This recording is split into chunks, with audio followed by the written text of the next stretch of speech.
Jesus que os seus discípulos entrassem no barco e fossem para adiante, para a outra banda, enquanto despedia a multidão, e despedida a multidão, subiu ao monte para orar à parte. Por favor, diga Jesus. Diga com muita força, diga Jesus. Subiu ao monte para orar sozinho. Amém.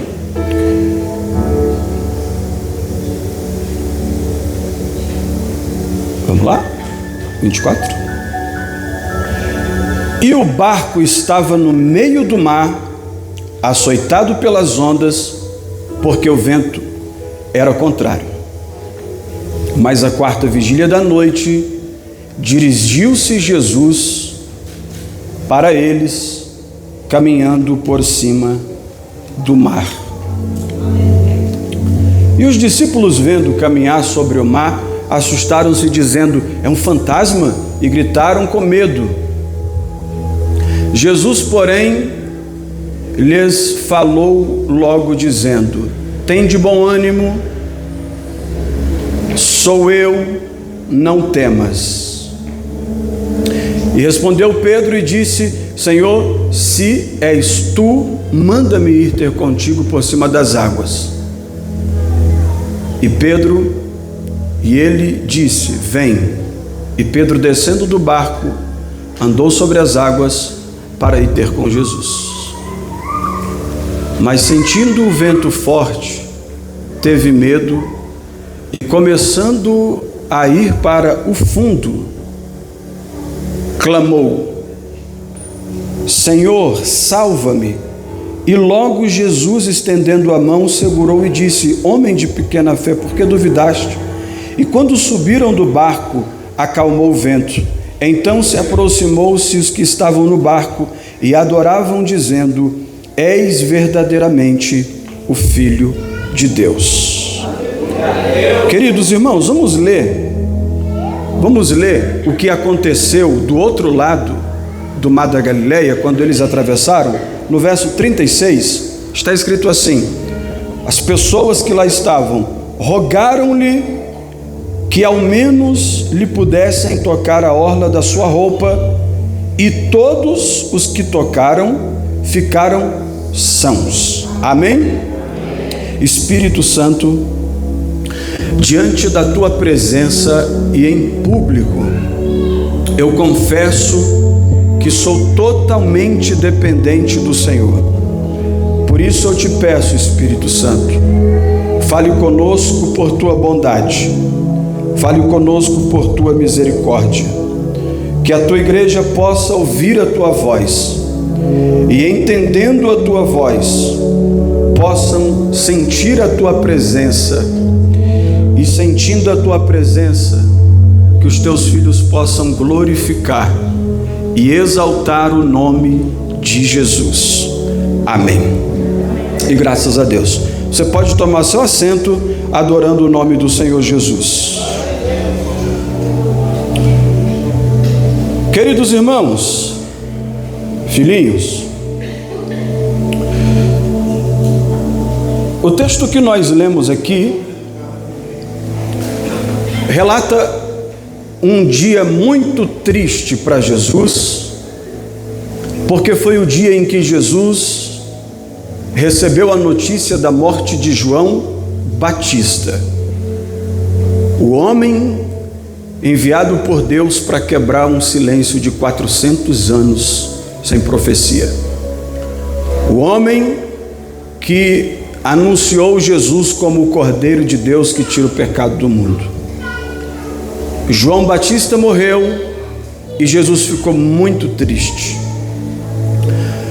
Após um momento de pregação, ensinamento e multiplicação de pães e peixes, a Bíblia diz no verso 22 que Jesus ordenou os seus discípulos entrar no barco e atravessar o mar da Galileia para o outro lado.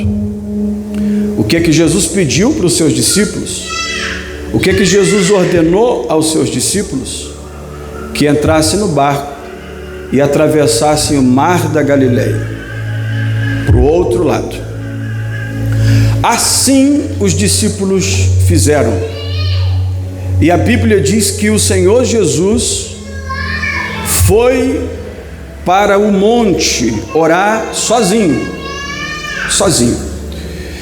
E enquanto o Senhor Jesus orava, os discípulos do Senhor Jesus, lá no meio do mar, por favor diga, no meio do mar, enfrentou um vento muito forte. E esse vento fazia com que as águas do mar açoitasse, batesse no barco, tornando o trajeto ainda mais difícil.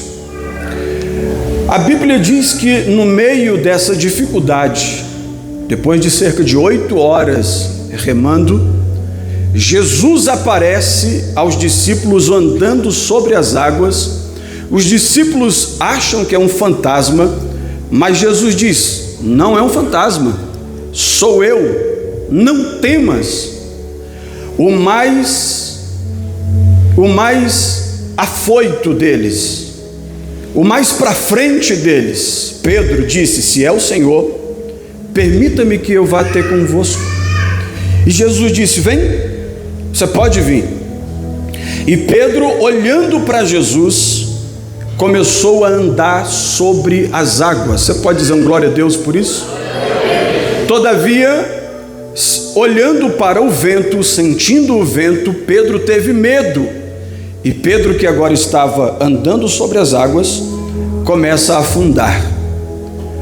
Porém, para você dar um glória a Deus, Pedro estava afundando, mas não estava completamente afundado. E a sorte de Pedro é que ele estava afundando pertinho de Jesus.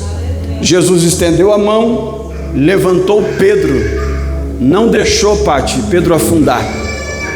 E os dois entraram no barco, Jesus e Pedro. Quando Jesus entra no barco, a Bíblia diz que o vento parou, o mar se acalmou e o barco continuou a sua trajetória até o outro lado. Do outro lado, a Bíblia diz que os moradores de Genezaré, vendo Jesus, foram até ele e começaram a rogar, a implorar, a pedir, dizendo: deixa pelo menos a gente tocar na ponta das suas vestes. E a Bíblia diz que todas aquelas pessoas foram curadas. Um milagre aconteceu na vida de todas aquelas pessoas. Pois bem, queridos, dado essa introdução, eu queria muito que você pensasse comigo em algo que salta desse texto, que é o objetivo, a meta e o foco dos discípulos do Senhor Jesus. Nesse texto, os discípulos tinham um objetivo. Qual era o objetivo, pastor? Atravessar o mar da Galileia e chegar do outro lado do mar da Galileia, conforme a palavra do Senhor Jesus. Por favor, diga comigo: os discípulos de Jesus tinham um objetivo. E cá para nós, irmãos, eu quero pregar sobre alcançar os objetivos e os desafios na vida de quem tem um objetivo. Cá para nós, quem dentre nós não tem um objetivo de vida? Algumas pessoas têm por objetivos de vida, por exemplo, se casar, constituir uma família, cuidar de um lar e ter uma família estruturada. É um objetivo, é verdade, irmãos? Outras pessoas têm por objetivo abrir uma empresa. Essas pessoas querem parar de trabalhar CLT para isso, começam a pensar em como abrir um negócio rentável, lucrativo. O objetivo dessa pessoa é abrir uma empresa. Outras pessoas têm por objetivo, alguns jovens, ou até pessoas já de idade mais avançada, como a minha, têm como objetivo começar uma faculdade, concluir uma faculdade, cursar uma faculdade, se formar em alguma área. O objetivo dessa pessoa é essa formação. Algumas pessoas, meus irmãos, têm por objetivo de vida ingressar no santo ministério. Querem ser obreiros, querem ser pastores, querem ser dirigentes de igreja, querem liderar alguma área da igreja. E estes objetivos, todos eles, são objetivos louváveis, importantes. E eu vim aqui como um profeta de Deus essa noite para dizer: você que tem um objetivo concreto de vida, você vai alcançar esse objetivo. Você crê nisso? Por favor, diga: eu vou alcançar o meu objetivo. Nós estamos aqui falando para mães que têm objetivos com relação aos seus filhos. Nós estamos falando para esposas que têm objetivo com relação aos seus esposos. Nós somos cheios de objetivos, mas a verdade é, queridos irmãos, que se você está com Jesus, o seu objetivo vai ser alcançado com excelência. Eu estou profetizando. Olha, quem aqui tem um objetivo de vida, levante a mão e dê um glória a Deus. Então, eu escrevi aqui para vocês alguns pontos fundamentais para que esses objetivos sejam alcançados. Primeiro, se o seu objetivo estiver conectado aos princípios estabelecidos pela palavra de Deus, você vai alcançar seus objetivos. Não, você não está aqui. Eu estou vendo pessoas assim, olhe para cá por gentileza. Eu estou pregando uma palavra que tem o poder de dar um rumo para a tua vida, tirar a tua vida de um ciclo vicioso. Vou perguntar de novo: quem aqui tem objetivo? Tem mesmo? Se o teu objetivo estiver alinhado com os princípios estabelecidos na Bíblia, 100% de dar certo. Amém? Segundo, se os teus objetivos estiverem alinhados com a vontade de Deus para a sua vida, vai dar certo também. Porque se os teus objetivos estiverem em desalinhamento com o propósito de Deus da sua vida, você vai tentar e não vai conseguir, e não vai entender porque não está conseguindo. É porque você não está alinhado com os planos de Deus para a sua vida. Mas se o teu objetivo estiver em alinhamento com o plano de Deus na sua vida, o projeto de Deus na sua vida, você pode ter certeza, você vai alcançar os seus objetivos. Terceiro, se os teus objetivos estiverem alinhados com a expansão do reino de Deus, vai dar certo. Vai dar certo.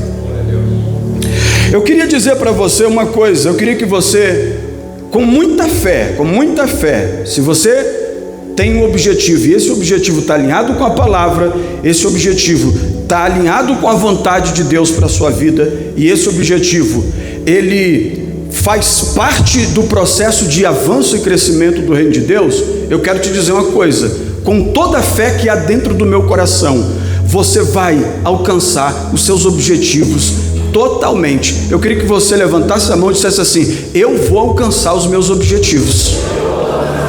Não parece que você está com fé, diga forte: eu vou alcançar os meus objetivos.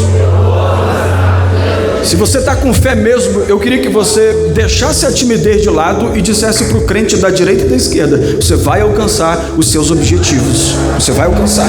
Se ele acreditar, ele vai dar pelo menos um aleluia. Não é possível.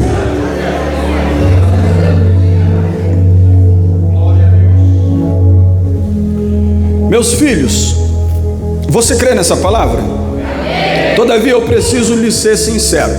Veja bem, antes que você alcance os seus objetivos, você vai enfrentar alguns desafios. Posso repetir?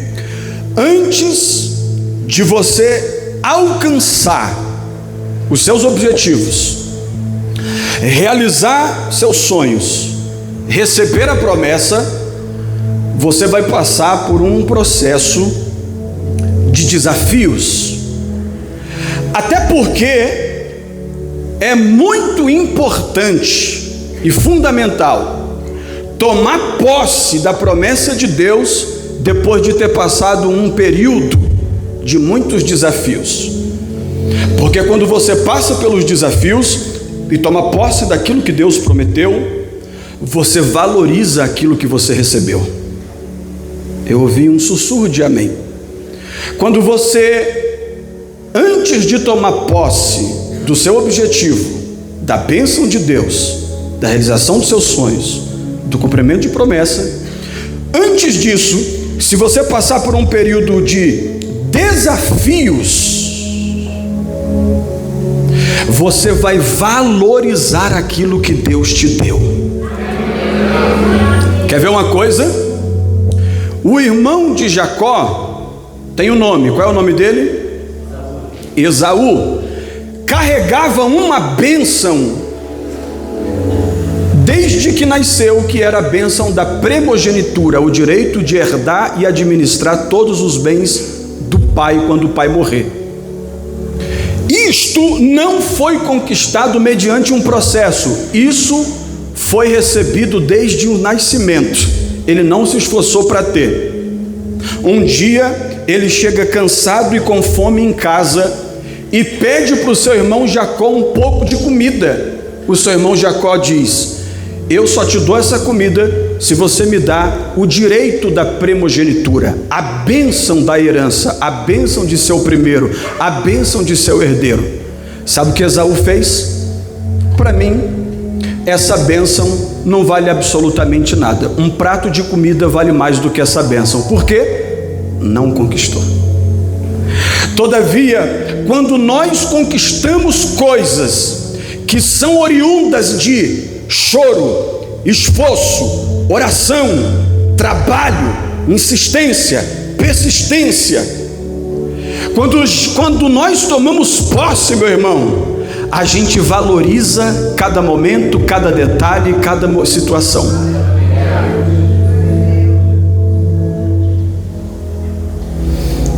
Então, na nossa trajetória até alcançar os nossos objetivos, nós vamos enfrentar alguns desafios. Nesse texto, no texto que nós lemos aqui, tem 3 desafios antes dos discípulos encontrarem e chegarem ao seu objetivo. Qual é o objetivo dos discípulos? Diga comigo: chegar do outro lado do mar. Diga: chegar do outro lado do mar vivo. Amém? Quais são os 3 desafios encontrados nesse texto para os discípulos de Jesus? Desafio número 1, o mar. Por favor, diga: o mar. O que significa, o que é tipo, o que simboliza o mar? Tendo em vista que eles estão em uma embarcação passando pelo mar, o mar é um caminho inevitável para chegar no objetivo. Em outras palavras, o mar é o caminho. Se você tem um objetivo, não adianta, você vai ter que passar por um caminho. Pastor, eu quero casar. Não é assim. Primeiro você faz uma amizade, depois você tem um namoro sadio, bíblico, depois você compra uma aliança de noivado, coloca no dedo direito, é um caminho, coloca no dedo direito. Mais para frente você compra uma outra aliança, pede em casamento, coloca no dedo esquerdo, é um caminho, vai no cartório, marca o dia do casamento. No dia do casamento, vai lá com os padrinhos, as testemunhas, é um caminho. Depois daquilo, vocês vão para uma chácara, faz ali um momento de confraternização, caminho. E aí você está casado, porque quem quer chegar em algum objetivo tem que entender que tem que passar pelo caminho. Não dá para fugir do caminho. Pastor, o meu sonho é ser um médico. Então, deixa eu te dizer uma coisa, você vai ter que passar pelo caminho até se tornar um médico. Vai ter que perder noites estudando, vai ter que perder momentos de lazer para estudar, vai ter que deixar de assistir uma série para comer livros, decorar textos, decorar comentários. Vai ter que passar mais tempo dentro de uma sala de aula do que na sua própria casa. Vai ter que conviver mais com seus professores do que com seus amigos, porque é um processo, é o caminho que você tem que passar.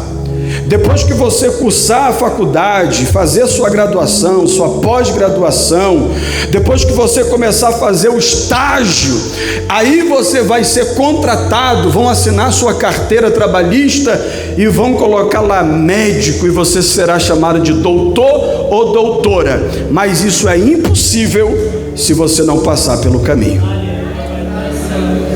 Uma vez, há muitos anos atrás, um amigo me disse: pastor, o senhor pode fazer casamento agora. Eu falei: por quê? Porque eu encontrei uma pessoa que ela vende o certificado, a autorização para que o senhor seja um juiz de paz, e junto a isso é um kit que também vem com um diploma de bacharel em teologia e doutor em divindade. Eu disse para ele: é uma ótima proposta, já pensou um monte de diploma na parede, mas eu aprendi que é necessário passar pelo caminho. Não adianta, para ser pastor tem que ser chamado, para ser pastor tem que gostar de Bíblia, não tem como pastor não gostar de Bíblia. Para ser pastor tem que gostar de alma, para ser pastor tem um caminho, tem que ser separado para ser cooperador, diga amém. Tem que ser separado ao diaconato, diga amém. Tem que receber a confiança, a imposição de mãos, a unção para ser presbítero, diga amém. Se tiver Bíblia, se gostar de Bíblia, se souber pregar, é consagrado evangelista, diga amém. E sendo evangelista, vai ganhando alma, vai abrindo ponto de pregação, vai fazendo culto nos lares, vai ganhando vidas, daqui a pouco é consagrado a pastor, mas tem um caminho. Qual o problema disso, pastor? O problema é que as pessoas querem realizar os sonhos, mas não querem enfrentar o processo do caminho. Não tem como. Deus te trouxe aqui para te dizer: não pense que vai acontecer do dia para a noite, ou que alguém com a varinha mágica vai dizer sim, sim, Salabim, acontece para mim. Não é assim não. Você tem que passar pelo caminho, você tem que passar pela trajetória, você tem que enfrentar os desafios, porque se você tiver coragem de passar pelo caminho, você vai chegar no seu objetivo. Eu posso profetizar, eu não sei quem aqui está orando por uma resposta de Deus, mas se você está orando, lá vai a resposta. O que você está buscando vai chegar, você vai conseguir, seus objetivos vão ser alcançados, mas você vai ter que enfrentar o mar da vida, passar pelo caminho.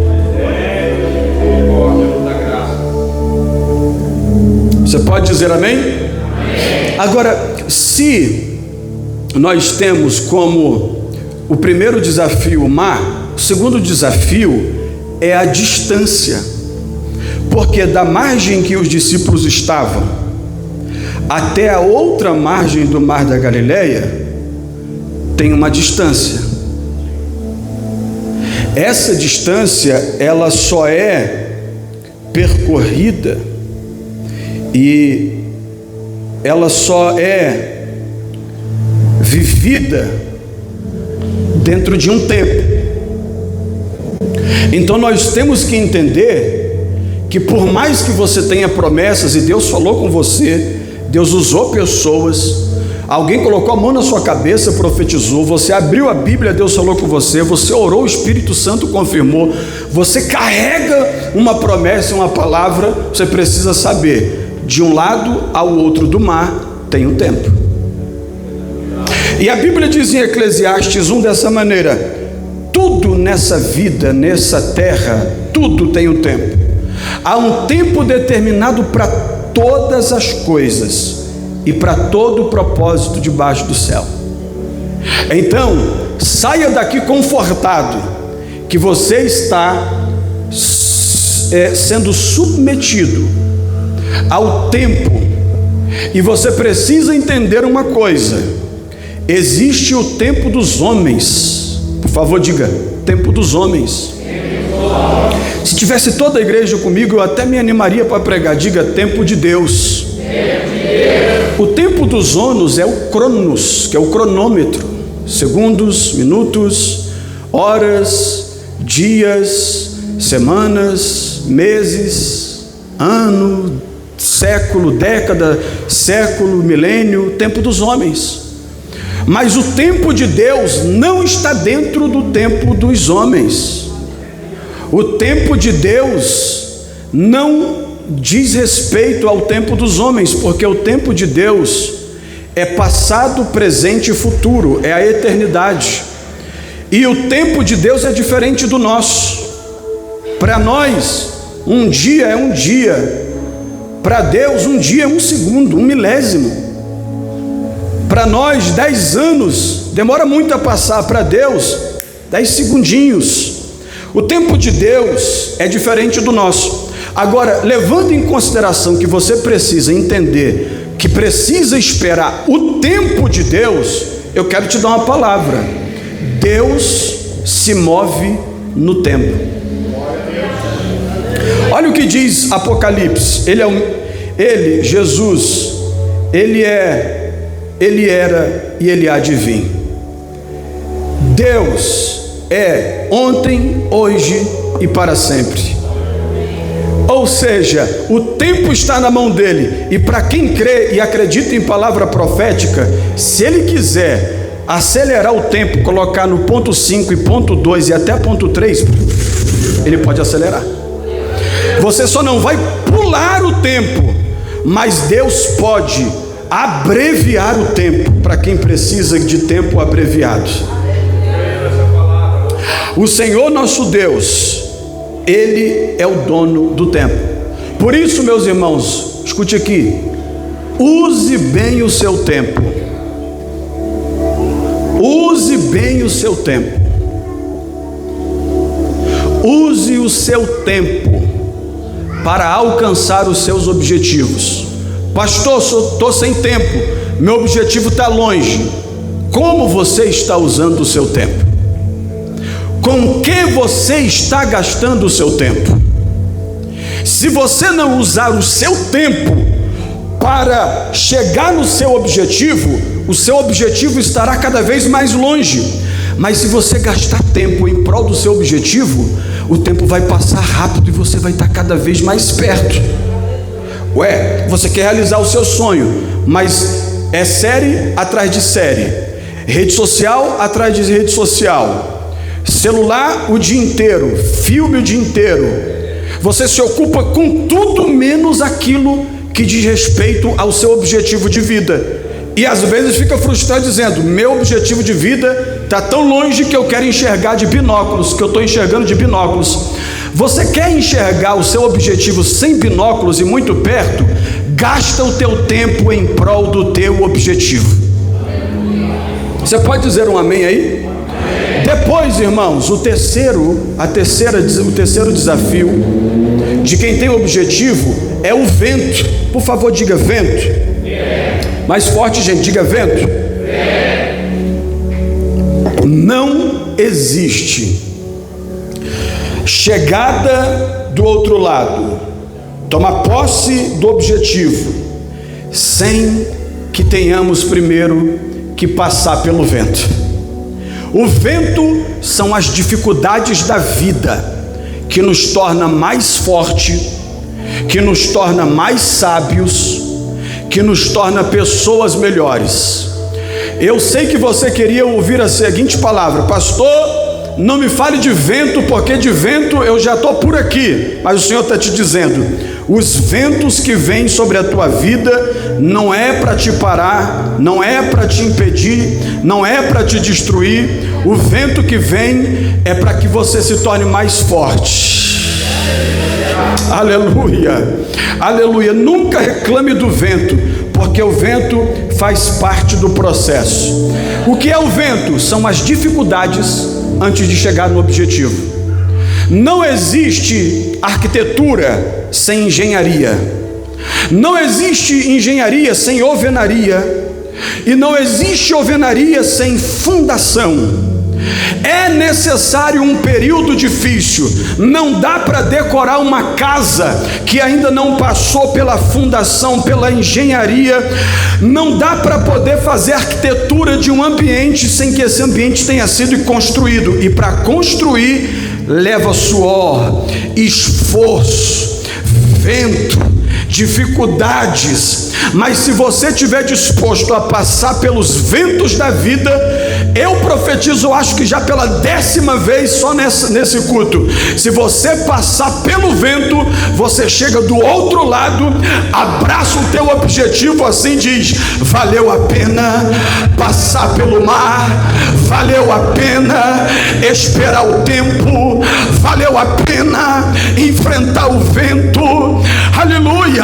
Eu estou pregando para guerreiros e guerreiras do Senhor, que daqui uns dias ou meses, alguém vai te ver realizando um grande sonho, passando por uma grande porta, tomando posse de uma grande promessa, e essas pessoas vão dizer assim: que legal, você alcançou teu objetivo, foi do dia para a noite.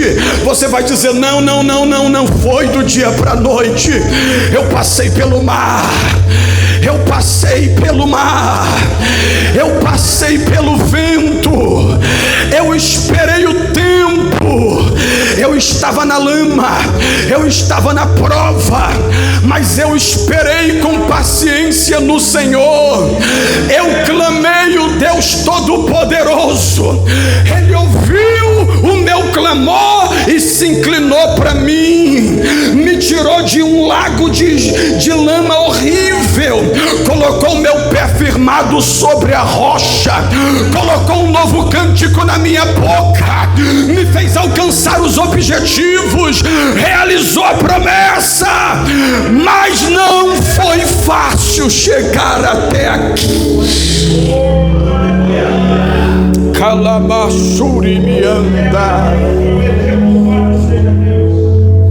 Eu trouxe uma palavra de confronto para você, meus filhos. Não será fácil, mas você vai conseguir.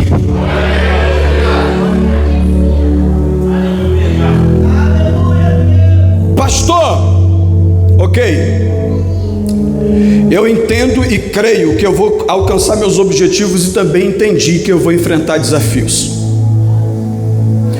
Mas para mim não ir embora sem saber o que fazer, o Senhor pode me dar um conhecimento, uma palavra, para que eu consiga vencer os desafios?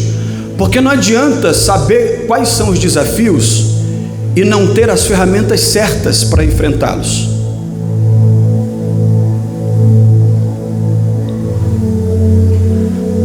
Está difícil de entender ou está claro, irmãos? Os irmãos estão entendendo? Não adianta saber quais são os desafios e não possuir as ferramentas certas para enfrentá-los. Mas no texto que nós lemos, Jesus, prepare um glória a Deus, que já nos mostrou que temos capacidade de alcançar os objetivos, e já nos revelou que para alcançá-los vamos passar por desafios. Jesus também deixou registrado como enfrentar os desafios da vida. Ele deixou na palavra? Deixou, pastor. Mateus 14, 22 vai nos mostrar o começo de como vencer os desafios. Olha o que diz o texto sagrado. 23, meu filho. Jesus, por favor, diga: Jesus subiu ao monte para orar sozinho. Pense, por favor, pense. Peça para o Espírito Santo de Deus falar no seu coração. Peça atenção para o Senhor agora. Faça uma oração de 30 segundos e diga: Espírito Santo, me ajuda a entender isso. Eu já entendi que em Ti eu posso alcançar os meus objetivos. Eu já entendi que eu vou ter que enfrentar os desafios. Espírito Santo, me ensina, me dá ferramentas, o que fazer para enfrentar os desafios. Jesus deixou escrito, olha o segredo. Jesus subiu ao monte para orar sozinho. Oh, glória a Deus. Eu estou tentando entregar na sua mão uma arma para você vencer os desafios que vão se opor ao seu objetivo. Primeira arma, a oração em secreto. Veja o que Jesus disse em Mateus 6:6. Mateus 6:6. Vamos ler juntos? 1, 2, 3. Mas tu, quando orares, entra, fecha e ora.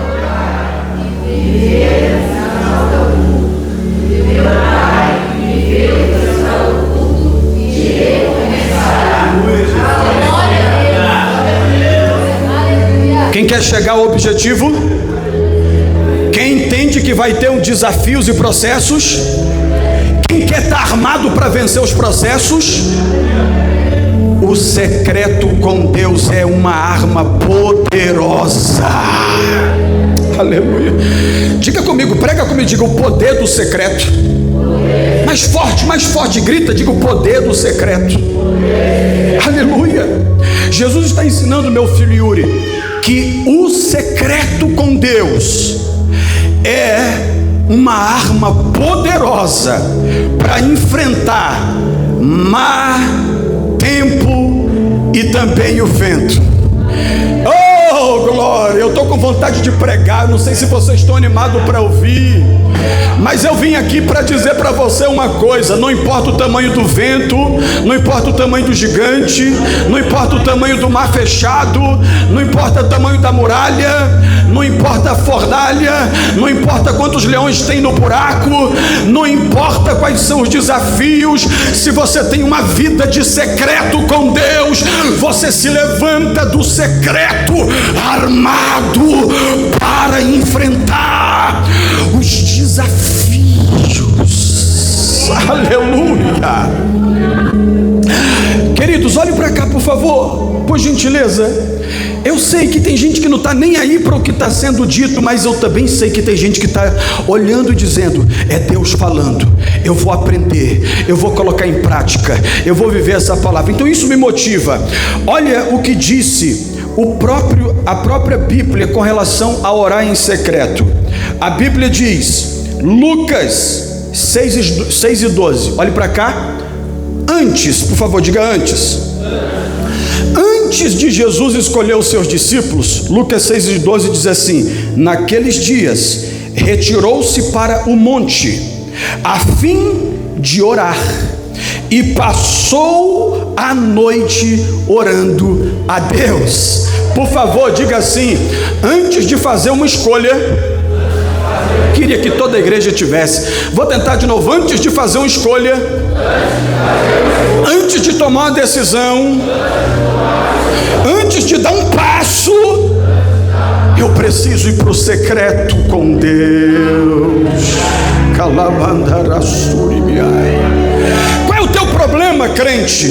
Qual é o teu problema, serva e servo do Senhor? O teu problema é que você pega o bendito do seu smartphone e vai contar seu segredo nas redes sociais, onde pessoas vão printar o teu desabafo, vai mandar em grupos para dar risada da tua cara. Mas o Senhor está dizendo para você: você tem um desabafo para fazer, você tem um pedido para fazer, você tem uma lágrima para derramar, você tem um clamor para colocar para fora. Fecha a porta do teu quarto, fale em secreto com Deus. Aleluia, aleluia. Olhe para cá. Um dia antes, um dia depois, aleluia, um dia após, muitos milagres. Marcos capítulo de número 1, verso 35. Tendo-se levantado alta madrugada, saiu, foi para um lugar deserto para orar.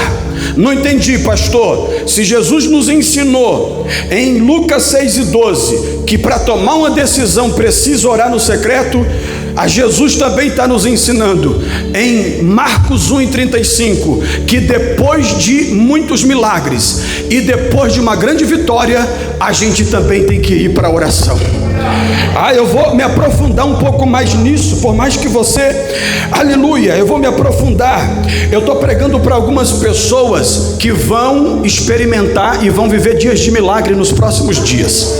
Eu estou pregando para a gente que está aqui me ouvindo, que está assim, vidrado na palavra, doidinho para o Espírito Santo mover ele, mover ela, para ela começar a dar glória a Deus, para começar a dar aleluia, dar lugar para o Senhor Jesus. Aleluia. Para essas pessoas, escute uma coisa: você vai receber um grande milagre da parte de Deus. Todavia, ao receber um grande milagre, vá para a oração do secreto, para que não aconteça que no dia da sua festa de comemoração, o adversário entre no meio da sua alegria para trazer engano. Mas o adversário vai ficar confundido, sabe por quê? Para tomar decisão, você foi para o secreto. Quando recebeu o milagre, você continuou no secreto. Diga amém.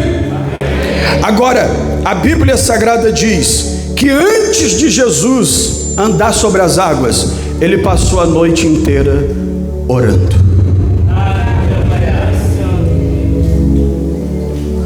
Por favor, diga: o poder do secreto. Bata no peito e diga: eu vou estar em secreto com Deus. Diga assim: ninguém vai saber o que eu vou falar para ele. Diga forte: o poder do secreto. Aleluia. O diabo fica confundido, filha. Meu filho, o diabo fica confundido. Aleluia. Não peça para explicar, porque o mundo espiritual é explicável até certo ponto. Desse ponto para frente é Deuteronômio 29:29. É impossível de explicar. Mas quando você decide buscar a Deus no secreto e você fecha a sua porta por trás de você, dobra os seus joelhos sem ninguém ver, é como que se Jesus colocasse um campo magnético espiritual em volta de você, e som não entra e som não sai, só você e Deus no particular. E quando você sai daquele secreto chorando, fungando, alegre, convicto e com o coração cheio de fé, o diabo fica dizendo: o que aconteceu lá dentro? Ela entrou triste, está saindo alegre. Ela entrou sem fé, agora ela consegue mover uma montanha de lugar. Ela entrou sem esperança, agora está acreditando em tudo.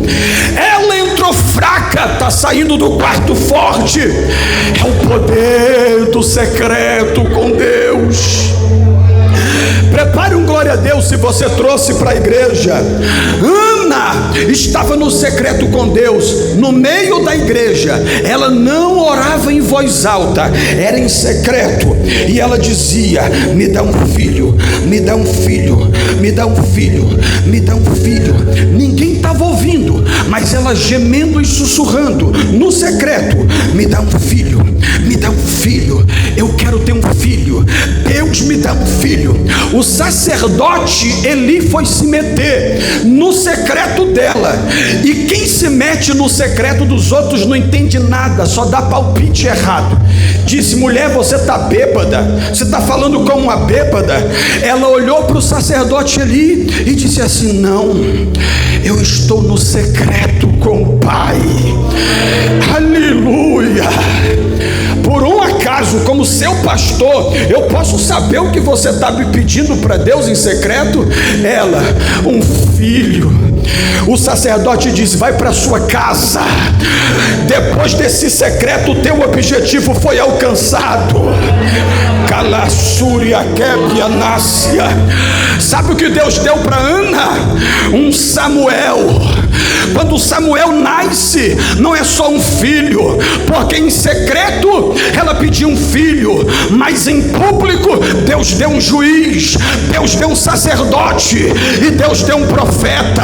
Ah, não, você não está aqui na igreja hoje. Eu quero profetizar: se você tiver pedido uma coisa em secreto, Deus vai te dar 3 coisas em público. Levanta a mão para receber a palavra. Deus tem muito mais para fazer quando você tiver uma vida de secretos.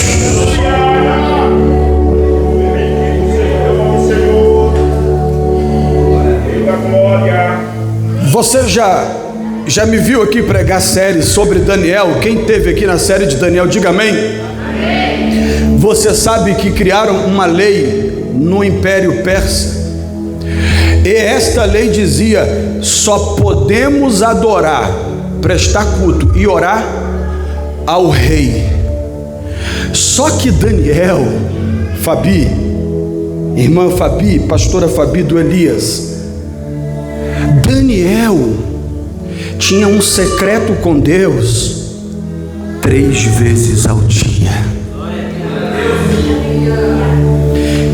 Meu filho Lucas, 3 vezes por dia, Daniel abria a porta, a janela dele, na direção de Jerusalém, sua terra natal, pastor Rodolfo, e de manhã, secreto com Deus.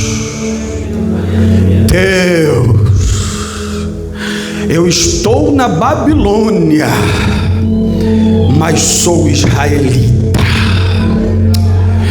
Eu sirvo aqui na terra o rei do império, mas o meu coração é do rei dos reis e senhor dos senhores. O edito diz que eu só posso orar ao rei, mas na tua presença eu dobro os meus joelhos e te entrego a minha oração em secreto.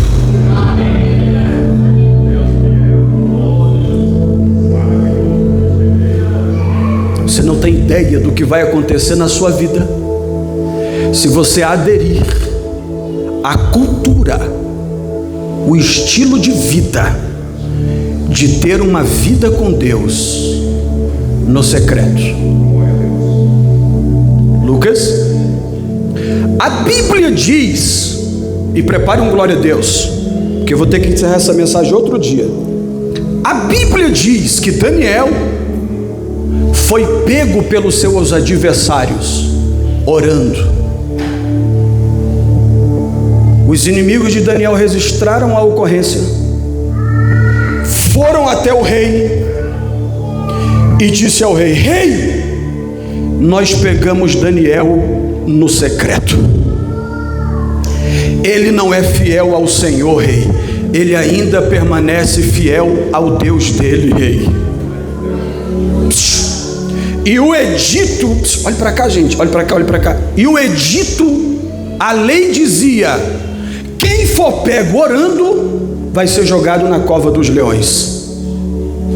A vida de secreto de Daniel proporcionou um ingresso para a cova dos leões. Olhe para cá, olhe para cá, olhe para cá. A vida de secreto de Daniel proporcionou para ele uma cova de leões. E geralmente quem caía dentro da cova dos leões era devorado, porque é isso que o diabo quer fazer com quem tem uma vida de secreto. Só que quando jogaram Daniel dentro daquela cova de leões,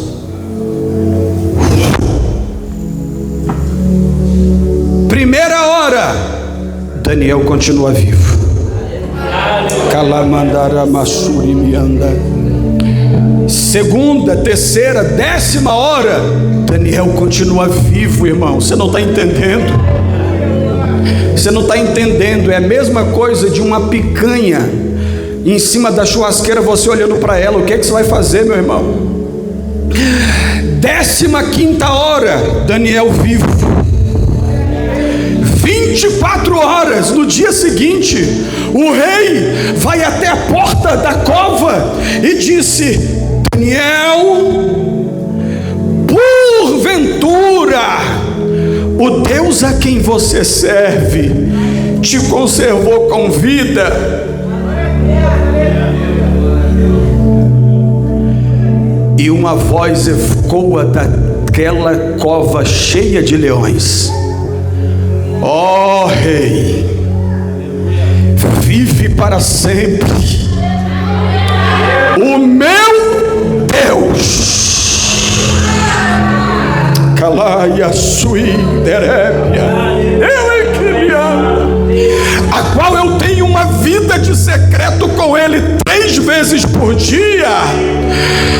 Enviou o seu anjo para dentro dessa cova, e os leões jejuaram.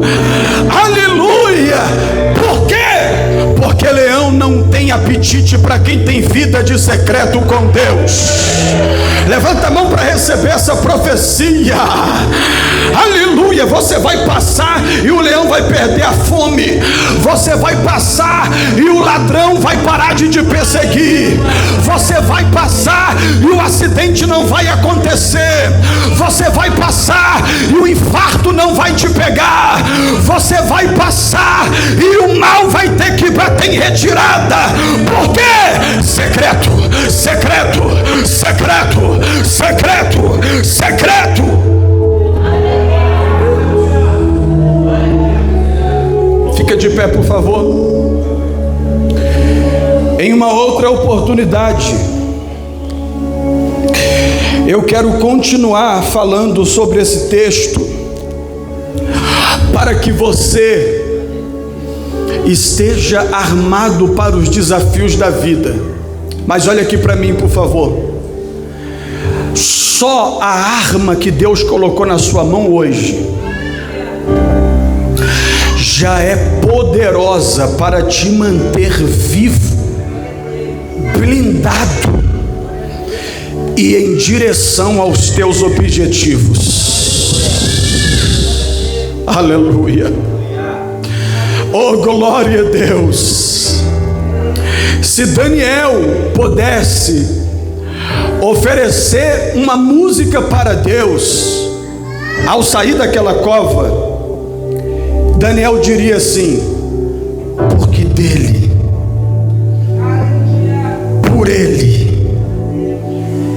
e para ele são todas as coisas.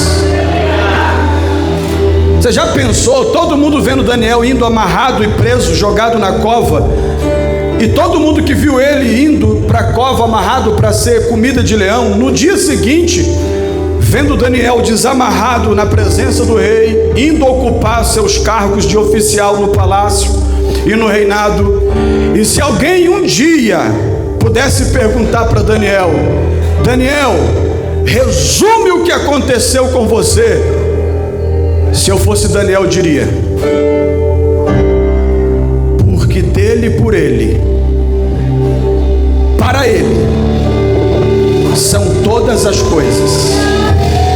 Você pode levantar sua mão bem alto, as duas, as duas, as duas. Se você crê, só se você crê, só se você crê. Vamos deixar eles aumentarem o volume.